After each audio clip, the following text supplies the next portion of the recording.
The Great Emergence is the name we're giving to the current upheaval that is certainly across all of Western culture and to some extent globally. It tries to name something that happens every 500 years. The Episcopal tradition has a bishop, Bishop Mark Dyer, who says when he gets right here that to understand the Great Emergence, what you really have to understand first is that about every 500 years the church feels compelled to have a giant rummage sale, and we're having one. And he's absolutely right.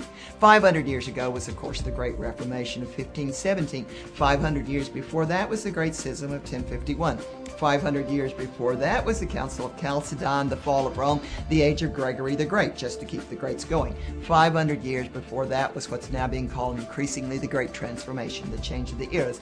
If we were a Jewish audience, some rabbi would rise up and say, it's not a Christian phenomenon, it's a Judeo-Christian, because 500 years from the Great Transformation, what we have, of course, is the Babylonian captivity and the end of First Temple Judaism, the birth of Second. 500 years before that, we have the Davidic dynasty, out of which Meshua is to come. So, the Great Emergence, it's an every 500-year phenomenon. We're just lucky. We get to live through one. I don't think anybody knows exactly where the Great Emergence is going, much less where the Christianity, the emerging or emergent, or what Christianity is coming out of it, is going to go exactly. But there's some contours that are clearly visible right now and can be described.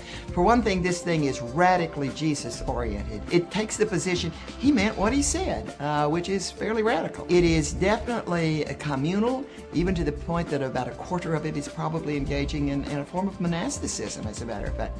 It's post-denominational, it's post-Protestant.